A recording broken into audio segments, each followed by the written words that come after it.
Candace Owens had another Candace Owens moment. She is following what's going on in Canada. And in Canada, look, Trudeau took a lot of authoritarian measures to crack down on this blockade, this trucker protest. And I oppose those measures. I oppose the freezing of the GoFundMe money. I oppose the freezing of the bank accounts. I oppose the, the breaking up of the protest. If individual people commit crimes, of course, arrest them and have a trial. Duh. But to arrest peaceful protesters and say, you're not peaceful and we're going to throw the book at you and we're going to try to lock you up and we're going to freeze your bank account. No.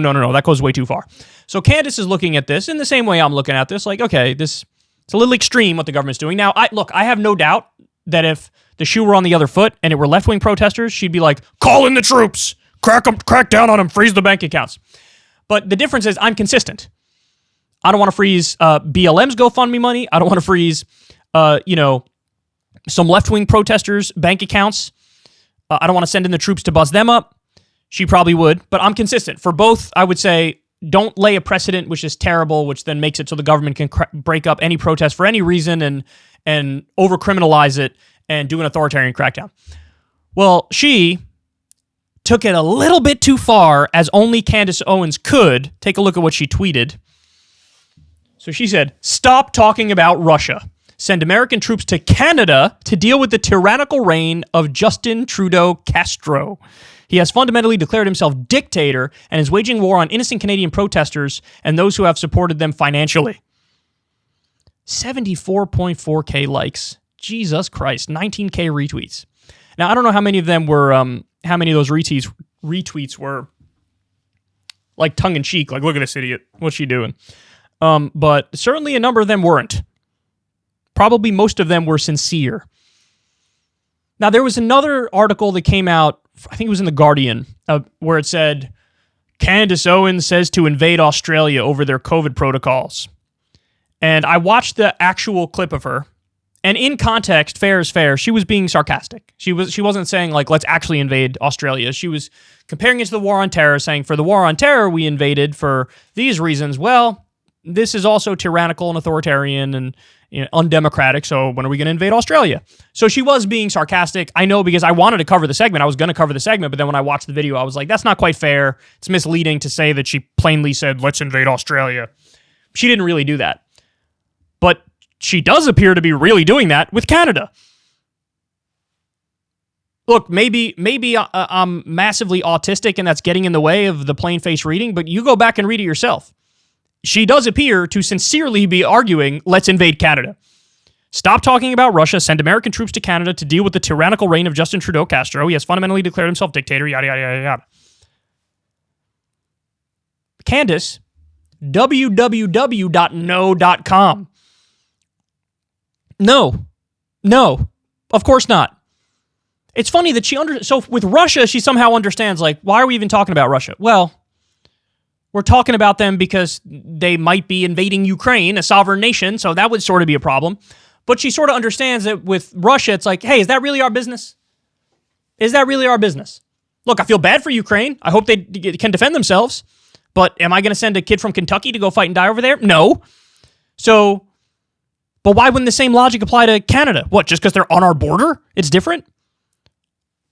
Well, I got news for you, Candace Owens. If you're so concerned about, authoritarianism, well, what do you think happens here in the U.S. with what do you call NSA spying? That's authoritarianism. What do you call the Patriot Act? That's authoritarianism. Under the Patriot Act, they could freeze the bank accounts of people with no due process, just like they're doing in Canada. That's authoritarianism. What do you call Guantanamo Bay and Abu Ghraib? By the way, Gitmo's still open. That's authoritarianism. What do you call a drug war which locks people up for non-violent offenses? For just putting in their body whatever they want to put in their body when they're not hurting anybody else. That's authoritarianism. There are a number of ways in which the U.S. is authoritarian. Drone kill lists. There's no due process there. Say, I don't know, I think this guy's an enemy. Let's kill him. That's authoritarian. Of course that's authoritarian. There's no other word for it. So, you want to overthrow Canada? I would ask her if she wants to overthrow the U.S. government, but she might say yes because Biden's in power. So, but you would have had to overthrow the government under Trump too. You just want to do a military coup every second for everything under every administration. I got many problems with Trudeau. I do think what Trudeau is doing here is authoritarian. I do think it's a massive overreach. I don't think that's a reason for regime change, for us to go in and overthrow a sovereign nation. And you know what? I would say he's going to get punished in the next election. I don't know what the system's like in Canada. I don't know if there are term limits. But according to the polls actually support what Trudeau's doing. I was surprised too. I was expecting the public to be against Trudeau on this and view this as an overreach. Turns out they don't view it like that, probably because there's $500 million a day of a hit to the Canadian economy, and people are feeling that. And if you're in an area that's blockaded when you got to go somewhere and you can't go somewhere, yeah, you're going to not like that. But it's overwhelmingly on the side of Trudeau. I don't agree with the Canadian public on that front, but that is their position. But in theory, if he does a terrible job, the next time there's an election, if he could even run again, they could, throw him out of there. So, and the same thing could happen here. If people don't like what Biden's doing, and they don't right now, they could just get him out of there. But look, here's the point. There is no underlying principle to what Candace Owens is saying. I try to be objective as much as possible and apply my standards across the board. So you guys know, I've said it before, really the only time I'd use U.S. unilateral force is to defend the nation from imminent attack. That's my standard. So I could look around and see, terrible authoritarian actions of other governments and condemn other governments and human rights abuses and whatnot. But I still don't want to go and overthrow those governments because we're not in the position of being the world police. That makes no sense. If we are the world police, we're Alonzo from Training Day because we also violate international law 1,000,000 times before brunch. So I don't view us as having that role. Whereas she, on the other hand, she'll flip back and forth on this. So on the one hand, she wasn't saying we should invade Australia. She was mocking that idea because the war on terror was a failure and invasion of Australia would be a failure. But now she is saying invade Canada. So what do you actually think about the issue, Candace? Do you actually have a standard? And it's no. It's the stupid red meat partisan garbage to her base. What side are we all on today? And how will I contradict a principle I pretended to hold today? Let's do it. That's what it is. That's what we're looking at right here. And it's annoying, it's obnoxious, it's really fucking stupid, and it's transparent. It's incredibly transparent, which is why it's amazing that she's cultivated any kind of audience whatsoever. By the way, she has a documentary coming out about all the childhood vaccines. So they started with COVID, denying the COVID vaccine. Now it's literally every vaccine is a problem. And I love how I called it a documentary. It's a documentary coming out about that. I also love the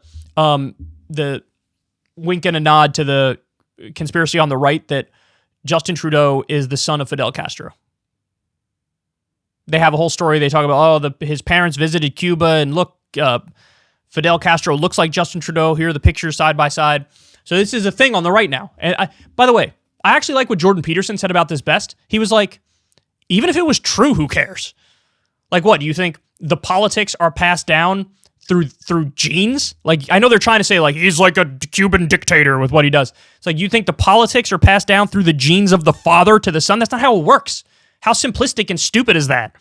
Even Jordan Peterson is this is okay. This makes no sense. This makes no sense. First of all, I don't think it's true. Second of all, if it was true, who cares? There is no politics passed through the genes. But they think this is a gotcha. They're we got him. Fidel Castro's son. They're playing on the left who would probably look at that and say, based as fuck if it were true. So anyway, man, she's so erratic. She's so absurd. Send American troops to Canada to deal with Trudeau.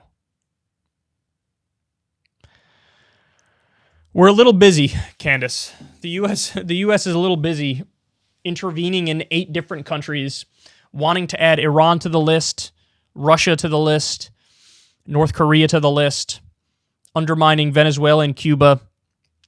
I mean, we got our hands full. And by the way, we shouldn't even have our hands full with that stuff. We should be taking care of our own business, rebuilding our infrastructure, giving people free healthcare, free college, paid vacation time, lower drug prices. So, no, let's not invade Canada. This shouldn't be a controversial thing to say from me. I don't think it is, but clearly it is in your dumb circles. Hey, y'all, do me a favor and like and subscribe. It helps out big time in the algorithm. Click the bell as well for notifications when videos drop, and watch that video on screen right now. You know you want to.